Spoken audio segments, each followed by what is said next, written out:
Well, good afternoon, everybody. This is Marcia Metzger with Parents on the Level, and I'm joined by Diane Stover with Protect Ohio Children. We certainly do thank them for sponsoring and hosting these wonderful webinars for us to build our repository for sharing with others to protect children. Today, we're going to talk about the undue burden on parents to protect their children in K12, and we are going to jump right into it. But I also want to let you know we're halfway through in about 30 minutes is what I'm targeting. We want to be able to take questions from you because these are things that we're going to explore together because it's time for solutions and it's time to start applying all that we're learning. So that's what we're up against today. So let's jump into it. All right, so here's the celebration. I am finished with Parent Navigator 2.0. I say I'm finished. I'm going to be fluid with this document since the publishers are fluid. When things happen, you might see that I will add some to the back of this document. So make sure that you bookmark this on your computer. If you go to parentsonthelevel.com / the Parent Navigator, hyphenated there, you will see just a whole lot of information that you can go through. There's a table of contents, and you can click. It's about 3 or 4 pages into the document. You can click any of those links on those pages, and it will take you right to that subject. So today's webinar is going to cover pages 97 to 100 as we discuss the undue burden on parents to protect their children. All right, so you know that worldview is a huge element of what we do with Parents on the Level and Protect Ohio Children, as well as other organizations that I'm familiar with. We are looking at worldview and what parents are up against. So, one thing about your worldview is you have to be prepared and know what you believe in order to represent it to your school administrators or your board meeting. So, those are some things to keep in mind. But one thing too is you have to know what your schools believe. What are they representing in beliefs and in sacred values to your children? What are their declared sacred values? Hold on to your hat. This is going to be interesting for you. I'm going to play this video. They want to stop our students from looking inward to see their own dignity or outward to a world filled with possibility and pride.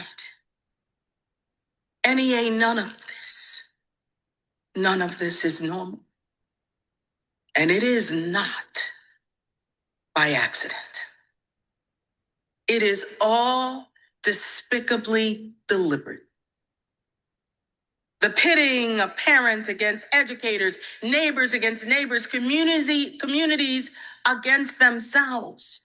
Scapegoating, othering, blaming instead of fixing the inequitable systems that are baked in the very soil of this nation. And as a blame and ban, Donald Trump and his billionaire buddies are slashing already promised federal support, funneling public dollars into private hands that are already obscenely wealthy, gutting protections for trans students, and dismantling diversity, equity, and inclusion programs that lift up every student. I hope you heard me say the words. Diversity, equity, inclusion. Those are teachers cheering, everyone. We cannot allow this administration or anyone else reduce these three sacred values to a simple 3-letter slur. There's your sacred values. Diversity is our uniqueness and our strength.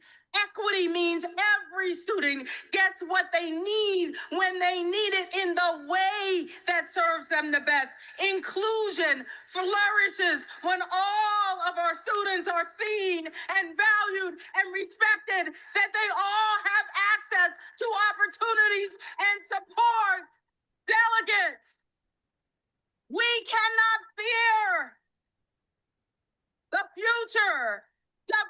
diversity, equity, and inclusion. Say the words. Say the words. Say them. Say them out loud. Say them again.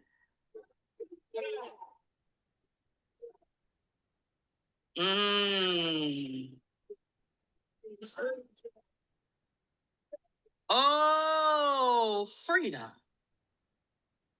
We're educators. So we know exactly why public education lies at the core of their attacks, because a free, universal public education that is grounded in teaching critical thinking is a threat to authoritarianism. We know that. Because you see, if they can control what our students learn, they can control what they believe, and then they can use those beliefs to manipulate reality and reason and manifest confusion and cruelty. That's why they want to dismantle and defund and privatize and voucherize public education. That's why they want to demoralize education professionals who have dedicated their lives to teaching and feeding and nurturing and counseling and driving our students every day. That's why. She just confessed what we've all known. They know they are manipulating beliefs. She confessed it by projecting it on parents across the nation. And she's the one that is sowing the discord and the division, wouldn't you say? So, y'all, this is the national level. This is the National Education Association, Becky Pringle, the president, stating all of this. So, there is the confessed sacred values of your school system. This is what they're pushing. And not only that, she just let you know how they've been manipulating students for years. And it's a true story. We all know it. That's why we're here. All right, so we've got the words. Say the words. Watch the words. Diversity. And we've got equity. And then sometimes I want to say intrusion, but it's inclusion. But it is an intrusion into your family worldview, and it's taking the world by storm. We've seen more confused children now. We've got what 1 in 4 kids now are reporting themselves to be in the LGBTQ community. And this is why.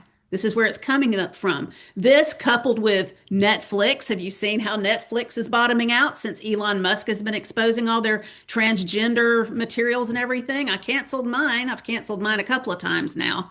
I'll go back into it at times just to gather information to share.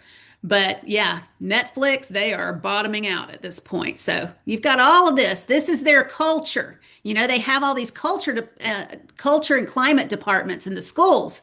And these are all the things. And they have their own heroes and their own stories and their rituals, even mindfulness, all of this stuff. We've talked about this a lot with the SEL series. So religious content. But what religion would you call this? That's interesting. I think we all know it's secular humanism.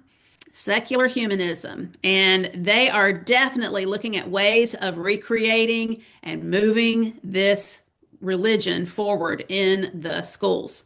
So let's just take another peek. Let's look at a state level thing right now. This is Gwinnett County, Georgia. Gwinnett County is the largest school district in the state of Georgia, and this is Therese Johnson. You may have heard about her. They call her TikTok Therese. She's on under the handle Dr. Therese on TikTok, and she has several videos that are just bizarre and very interesting. But this woman, if you'll notice, everyone on the board up there, I mean, your color guard, they're never going to salute to pledge because they're not supposed to. They're holding their instruments. But you have your school board, everyone is saluting. They are in the middle of the pledge when I took this screenshot. She never pledges. You can go and look at their school board meetings. She never pledges, and she is the chair of the largest district in Georgia. Why Brian Kemp allows this to happen, the governor, I will never know. But I want you to listen to this video, and I hope that this video, someone will take this and send it to Brian Kemp. I might send it myself. Anyway, let's just look here real quick. Shalom, y'all. I want to share how important it is for us to not allow white supremacy to divide BIPOC communities. I encourage our white people, Black people, Asian, Hispanic, our LGBTQ community, people of all identities and backgrounds and religions, perspectives to join together to fight against oligarchy, to fight against the leadership that is anti DEI, the leadership that is saying that some people don't belong in this country. This should be a country that is free for everyone to exist and for everyone to have the resources, access, and opportunities to not just survive, but thrive. And I share with you in my very existence as a Black woman living in America who has been very vocal around supporting our Black communities, around supporting humanity. Please do not allow you to be used as a token or used to be a weapon to justify getting rid of DEI in your organizations. If you are in a position of influence, of power, of privilege, and you are a person of color, stand up and fight back.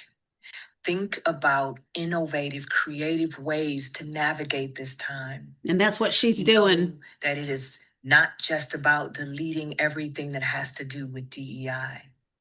There are ways that will require us to be innovative and creative, but there are ways for us to navigate through this situation. But we must unapologetically be sure that we are meeting the needs. It is important for us to not spend energy around tearing one another down. Yes, we hold everyone accountable, but do not allow disinformation and misinformation and misunderstandings to divide and conquer.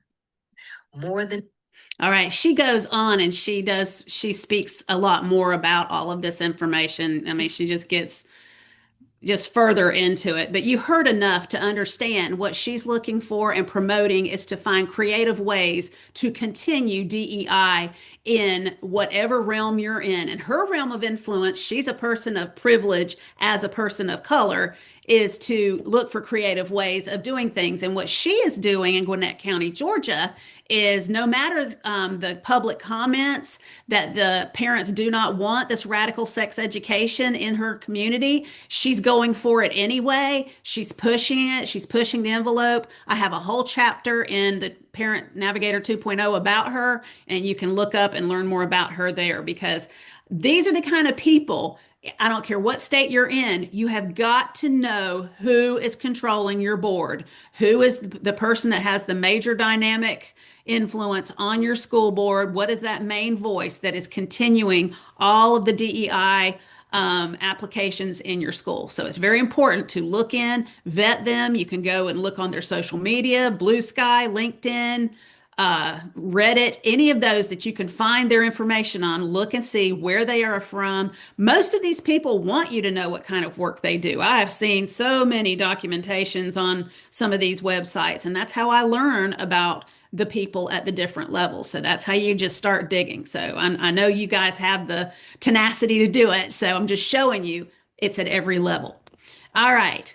So what she's talking about being creative with, this is, I have a copy of this on my Facebook page, everybody, except it's done more of in an 8.5 by 11 sheet portfolio printout. But anyway, you can take this off of the Facebook page and I'll share it again, but follow my Facebook page because I am putting a lot of graphics up there that you can use in your area to get the word out about what we're finding. And these kinds of things, when parents start learning a little and a little at a time, they'll start digesting it and they'll start seeing it and understanding it. But this is all of the rebranded names a lot of the systems that are used to deliver DEI, non-academic stuff. So don't be fooled because most of the non-academic platforms, that is what is delivering this information to your students. Now, one that I want to really particularly draw your attention to right here, peer counseling. Peer counseling. So when peers counsel one another, let's say that you opted your child out of something. But if you have these peer counseling sessions where these peers can bring up topics, as long as a student brings up a topic, it can be talked about in front of your child. Did you know that? Folks, this is the ecosystem of the American school system. There's no way to I mean, an opt-out form is great. Opt-out forms are great, but the main thing that they're for is to have a legal document when you need it because your child has been exposed. And then the damage is done already. So, folks, understand, don't get too comfortable just because you opt someone out, opt your child out of something. That doesn't really mean they're protected. So, all of these, be sure to look at these, screenshot if you want to. Go to the Facebook page and just click on my group of pictures, and you can see all kinds of information that you can use in your area. Okay, so what about the undue burden? Okay, folks, let's just look at this young dad here. He's got his kids there with him. He's trying to pay the bills probably, and he's also handling his kids. He's trying to figure out what their curriculum is about, what they're supposed to do, how they're supposed to sign up, whatever it is. That in itself is a lot, right? Just living the day to day like we have for years. But in constitutional law, undue burden is often associated with restrictions on fundamental rights, such as a parent's right to raise their child or to make decisions about their upbringing, like their education, religion, medical care. And the legal standard is this: the Supreme Court, the U.S. Supreme Court, has recognized that parental rights protected under the Constitution, as in Troxel versus Granville of 2000, laws and policies imposing an undue burden on these rights may be subject to strict scrutiny. As we've seen with the Mahmoud versus Taylor verdict this past July, this Supreme Court is recognizing, hey, these parents have the say. If you didn't listen to some of those oral arguments, you should go back and listen to them. It will make you feel better if these things can get to the Supreme Court, because we all know that the lower courts, we have different judges that are not as I don't know, as favorable towards parents as they should be possibly. But the undue burden, let's just start looking at and gathering information about what all, if you really wanted to review everything for your kid, and say you've already got opt-out forms on file, but if you wanted to go through all of these processes and start looking at everything, how much time do you think it would take to be able to go over? I've got 2 screens just like this, full of issues that have huge video data banks that you would have to go through. And then guess what? If you were like a miracle person where you just had this skill, like if you had the AI ability, even an AI can't keep up with this because they might change it tomorrow. And let's put the restrictions on it. A lot of the time, you're not even going to be able to be there all the time because, well, they'll only let you come and see it with someone sitting next to you a lot of the time. And you can only go there during school hours. They won't give you access codes anymore to look at these things at home because they're going to cry copyright restrictions or FERPA laws or whatever. They're going to try to talk you out of it. So when you look at all of these different issues that come against parents, I mean, look at them. I can't even say this word because it might get kicked out on our video. But you've got this particular one. When's the last time you just Googled about predatory teachers? Just Google how many predatory teachers or educators have been indicted in the last 5 years. There are thousands and thousands of these cases. And then we have peers that are predators as well. Sex trafficking. Actually, there's peers at school many times that will recruit children into sex trafficking because they're given a quota to meet. You've got bullying, in-person, online. We've talked about mental health therapy issues. The AI was my last webinar. If you didn't see that, you need to. It's even worse now. Transformational SEL, what does that mean? Well, they're transforming your worldview. That's basically what it means. Interventions by counselors, we've got that. And then here's the next one. Just really quickly, just read down this column because all of this pretty much is self-explanatory. If you're the person, there's a lot of people that down here where it says social intimidation, there's a lot of people that don't even want to stand up in their community because they feel like they'll be branded a troublemaker because, well, you're speaking out against the school, which is like the largest employer in the community.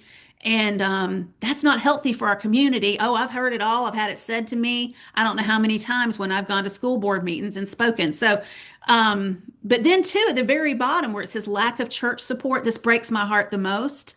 I have literally taken proof, some of the videos you've seen in my past year of presenting to you, and given that proof to pastors and it just falls on deaf ears because they are afraid that people will leave or quit tithing or what it might make them. I mean, I don't understand it. I don't because I know what the Bible says about standing up for the voiceless. Just read Proverbs 31 and you'll see. These are the things that we've got to understand. We have an undue burden to try to keep up with all of this. It's impossible. Parents, my plea to you is to recognize how there's no way that you can keep up with this. And this list, it's not even complete, I'm sure. There's more. There's a lot more out there that we don't even know about. So consider too, here on the left pane, here it says, consider most administrators are only going to allow you to review at the school. So could you possibly take off so much work that you could even do this? No, you have to earn a living. That's an undue burden. Folks, use this. Use this in your community. Share it with other parents. Share with them, help them to understand this is how big this is. And I think that there's some really neat things that we can do, especially after the Mahmoud versus Taylor verdict. And if you're not familiar with that, I have some opt-out documents, and I also have a section on Mahmoud versus Taylor in the Parent Navigator 2.0. So the information is there for you. Not to mention, go online and just read the case. So, and I have all of that connected for you. So here's the next part. Now, we've done national with Becky Pringle. We just did a state level. Well, she's still a local level, actually. It's Gwinnett County, but it's huge. But here's another state level person. He's been in the news just this past week. This is Ian Roberts, and he's the illegal superintendent out in Iowa. Look at this list, all of these bullet points. Every one of those are violations of law that he has committed, a fraud on this community. Who vetted this man? His degrees were not, they were fraudulent. Everything about him was fraudulent. Folks, do they care about our kids anymore? Or do they just want the money? I think you know the answers to these things, but I'm just putting this organized in a way for you to really look through and understand.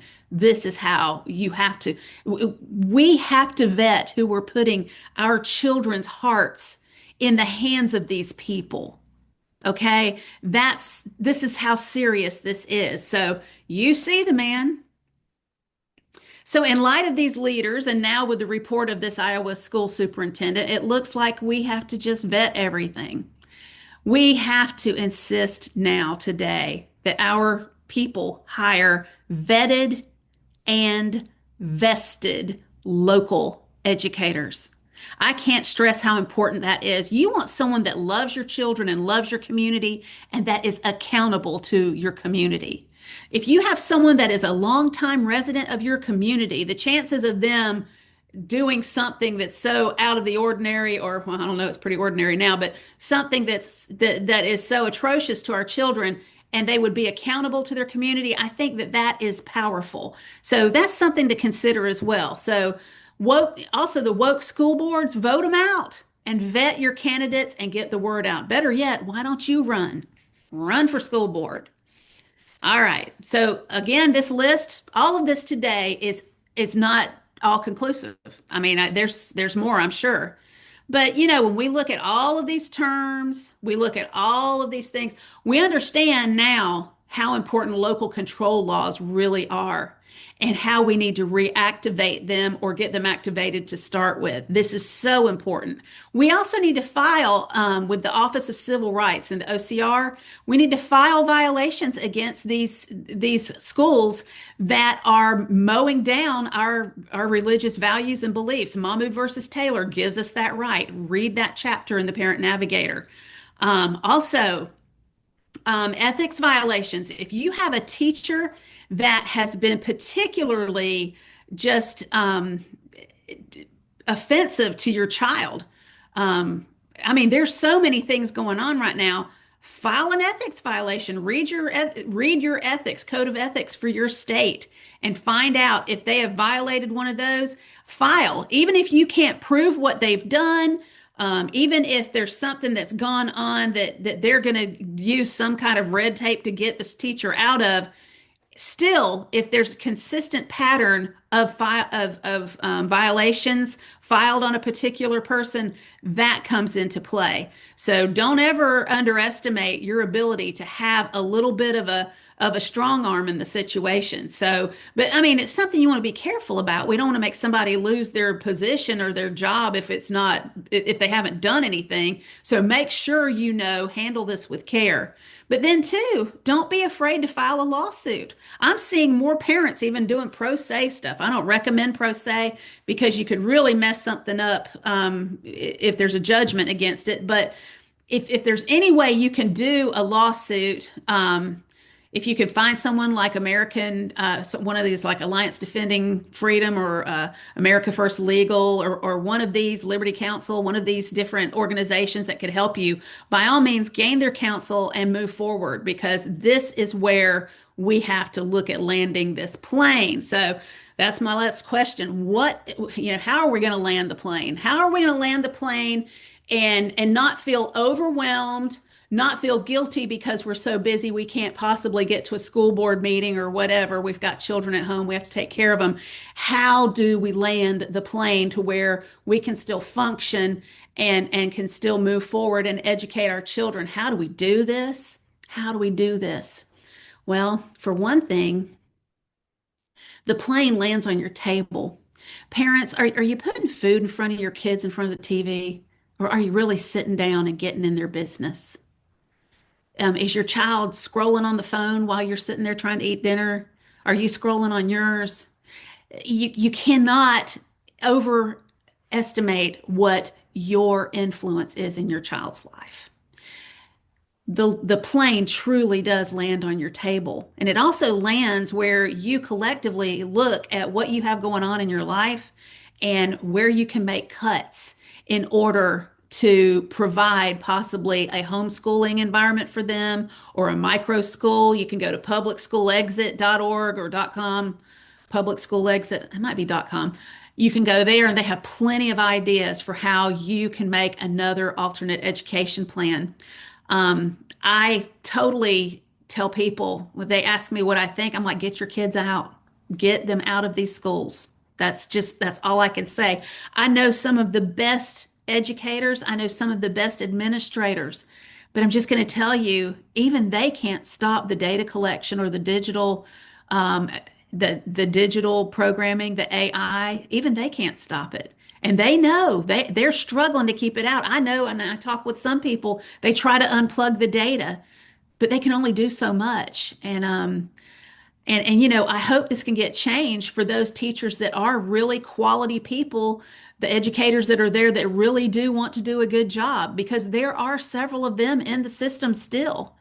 And while they can be missionaries, your child doesn't need to be the missionary. They're not ready for this. Only the exceptional child, just like Ken Ham said, only the exceptional child is going to come out of the public school system today unscathed. And that's a fact.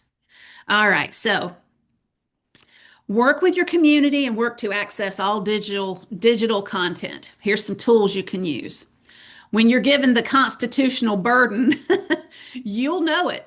You're going to know when they tell you that you have to do this or this or this in order to review things as a community. You're going to know when it's impossible. You're going to look at it and you're going to see it and you're going to say, there's no way I can do it. I've been there. I have been there. I have gone through these digital programs and they are huge. And you don't know where to start at first. So, but once this happens and you can prove this to your community, um, start with an Office of Civil Rights complaint and just say, there is an undue burden here. I can't live at the school. I can't take all this time off because the things I'm finding in here in the little bit of time that I have gone there and the way that they won't be transparent, they won't allow me to look at it at home. This tells me that they're hiding something. File the civil rights complaint. See where you get with it. And if enough people do it, maybe we'll be able to get somewhere for these kids. When there's restricted time frames and all of that stuff, that's another part that you can add to it. And every community and school district is going to have a different story. So don't get frustrated. Make it part of your story. Be vigilant and share your story wherever you can get a platform to share it. Let them know what happened. So you've got open record requests you can make to see what you can find out. You've got Office of Civil Rights complaints if you can tell they're violating your parental rights. You can also, there's even ethics violations. I touched on that a little bit earlier. There's the education law, folks. If you don't read your education law, you're not going to know you're not going to even know what to do. So you don't have to be an expert at it, but get familiar with it. And also feel free to email us, parentsonthelevel@gmail.com. And if I know of anything, some kind of a resource I can direct you to, I will certainly do that. So next month, 21st century skills in public schools. We're going to talk about those as well. And I have a chapter on this in the book. If you want to read it ahead of time and just be very studious, you're welcome to do that as well. But we will talk about a lot of things that are headed our way. AI, the digital ID you're hearing about in the news right now. You can look it up, the digital ID information that's out there.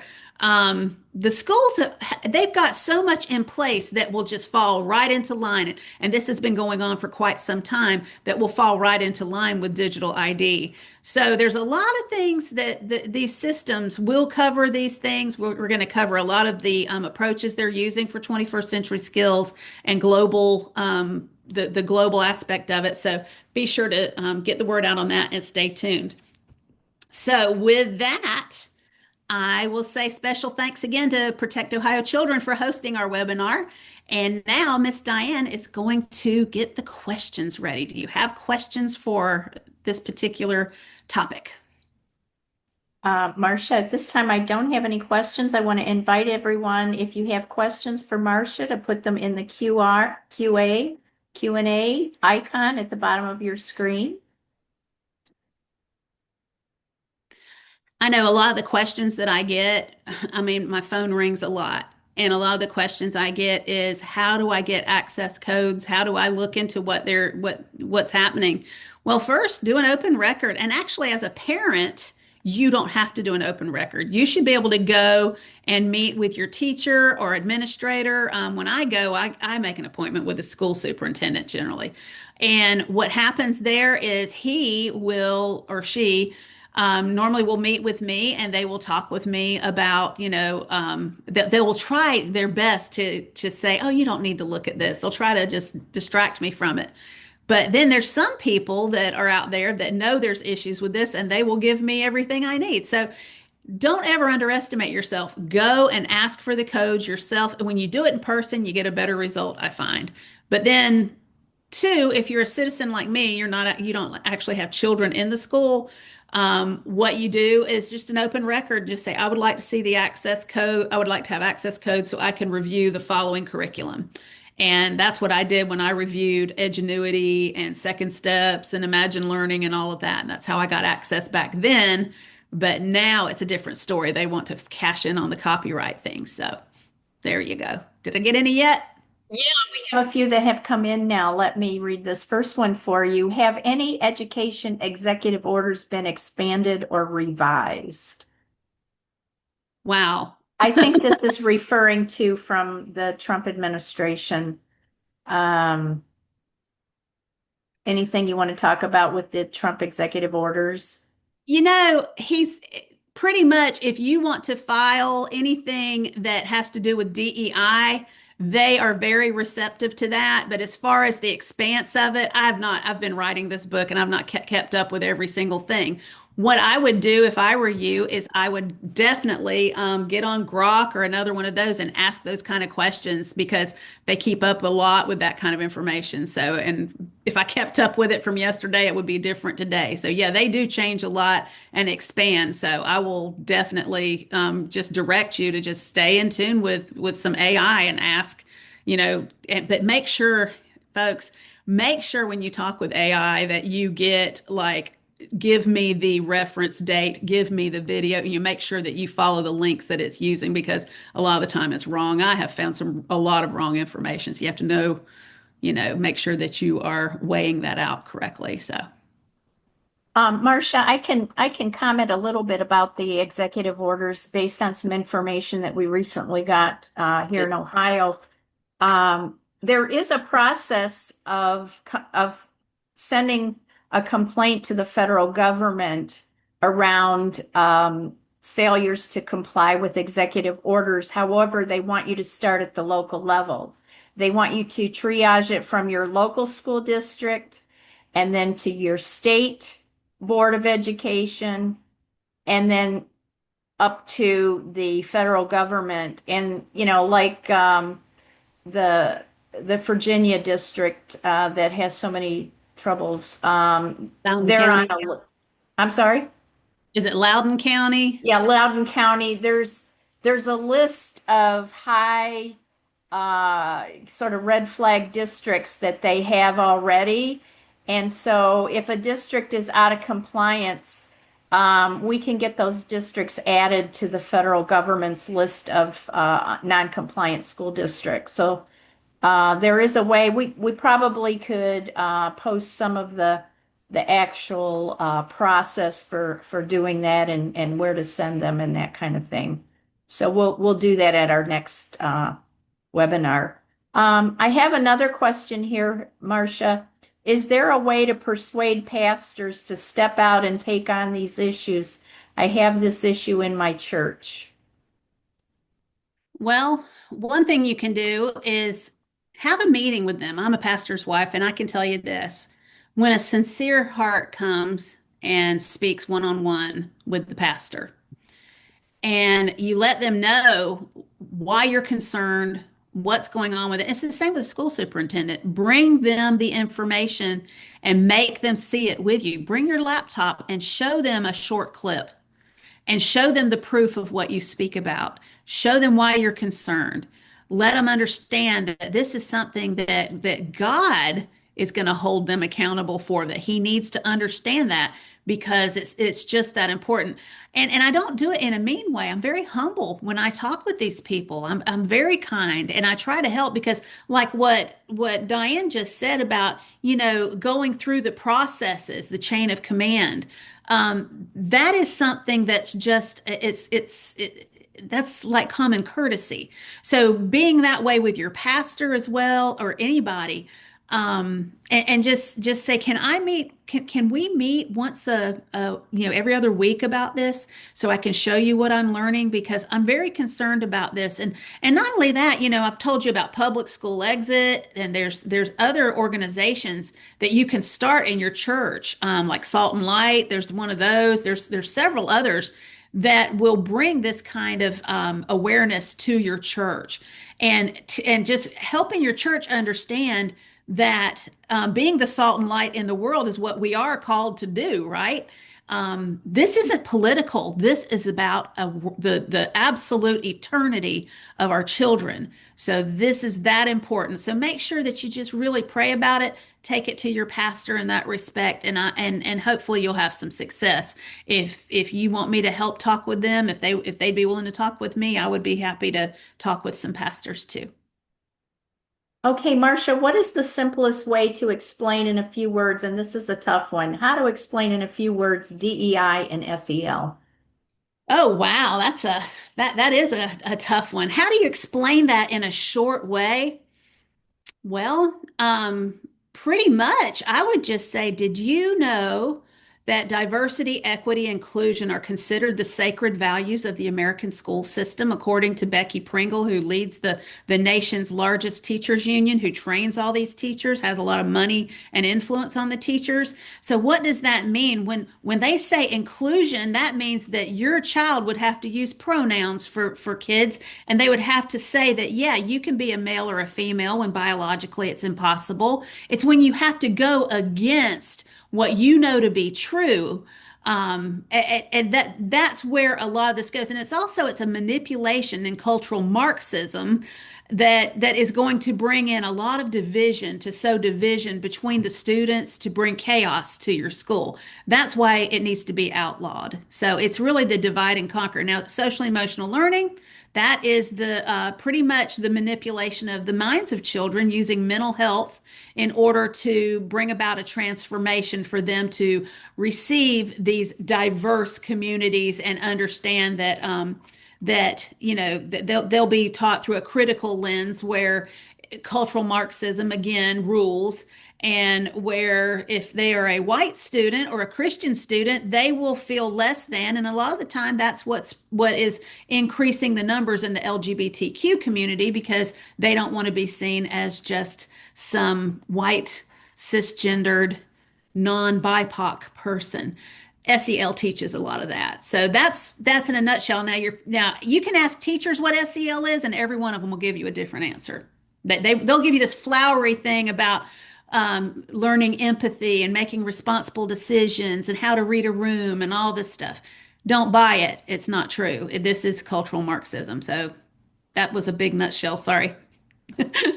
So, so Marcia, would it be accurate to say that DEI and SEL are techniques to separate parents from children? Bingo. That's what they're doing. Yep, exactly. It's just like the one little girl that I showed you out of South Carolina who spoke about her father with such disdain. Absolutely. I cannot imagine what that poor man must feel, how they've turned his little girl against him like that. So, yeah, that's in one of our Uh, videos. we have this question. It seems that school boards and administration should be educating parents on data collecting. How how's it doing? What are they collecting? Okay, so you know how people say, well, opt your children out of surveys. Digital curriculum is a survey every day. It is, and SEL is integrated now into every class. So every day your child is answering all these questions, and depending on what surveillance is used, excuse me, depending on what software they're using, all of that's collected, that data is collected in their longitudinal data files. I mean, and the thing about it is, people are saying, "How's Antifa happening?" Well, I wouldn't think that it would take too much of a I mean, it's not like rocket science, what I'm about to tell you. If they're collecting data on your kid all through K12, and then this file also follows them to college, well, when they get to college, they're going to have a read of what kind of upbringing this child has had, and they're going to be able to see if they were rated with any cultural competence or incompetence. And kids that have biblical beliefs would be rated incompetent, by the way. Um, but I would think that they would know how to cultivate from all of that data and information by the time it reaches a college, how to get a group of activists going. Remember the Castle Pledge? That's pretty much an activist pledge. So, what else are they doing with the data? There's no telling what they're doing with the data. Um, I know that a lot of times, like if you read, I have a clip by Megan Kelly in the data section of the Parent Navigator 2.0. You'll see a big safe and a little honeycomb at the bottom, and you'll see her AM update. And it talks about the Baltimore schools and how the data is what was, they were able to pass the students. And by having this data where they had so many students passing through, even though their NAEP scores absolutely stink, they're still getting a lot of money. So there's different types of data that they're taking on these kids. And sometimes, like you'll see, like Power School, I think they have 30 lawsuits against it. So all that data is out there in cyberspace somewhere on your children. If you were in that system, there's no telling what they're doing with it. They can sell things with it. They can locate kids with it. There's all kind of things. So yeah, it's not safe. Okay, what about access codes to second step? This is all about access codes. What if schools deny parents the access codes? Is that a civil rights or violation of the law? Well, I'm not an attorney. I'd like to be one, but I'm not.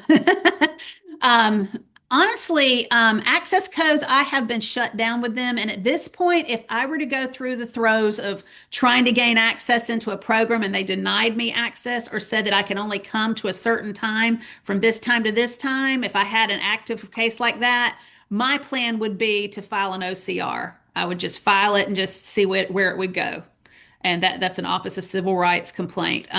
Especially if I were a parent. See, as just a citizen that doesn't have a child in the schools, I couldn't do it myself, but a parent could, and that's what I would recommend that a parent do.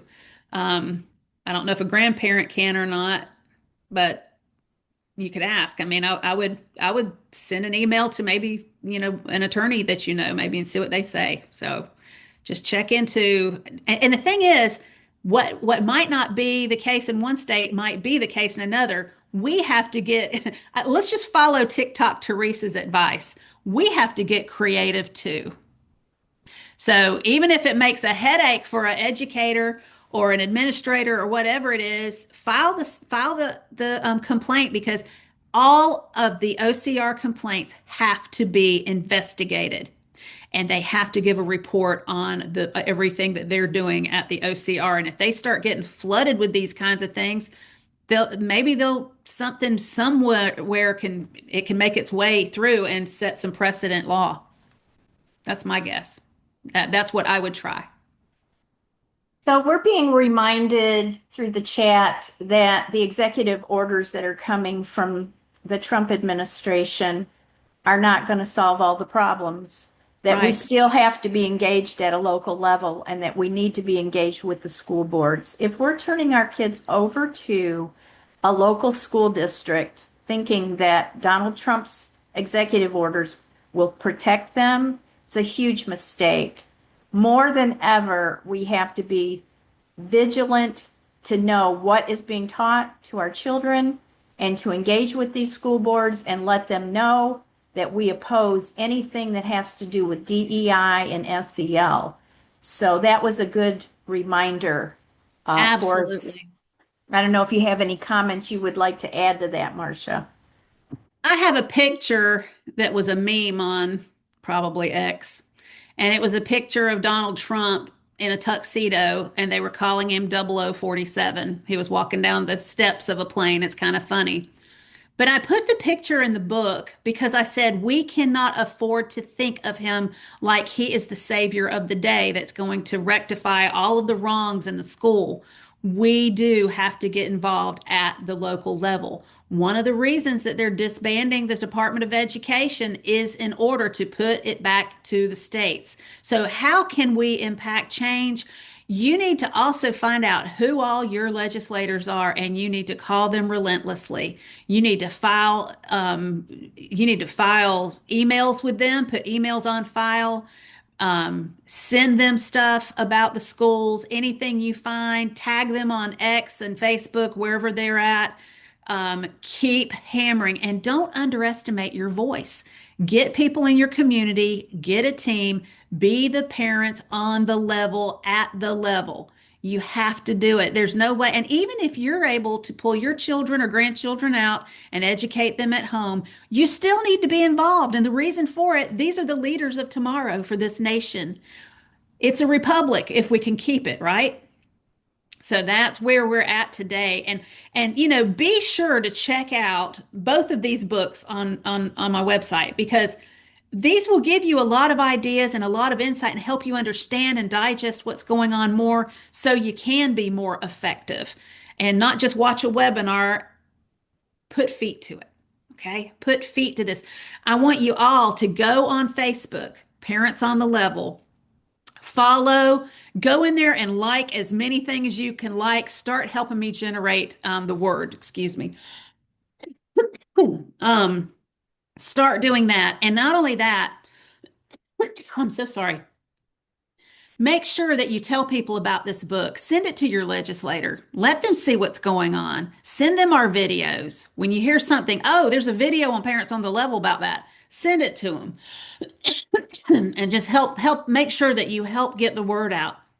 We can't get this out all on our own, but we can help build the algorithm, and we can build the algorithm for the YouTube channel as well.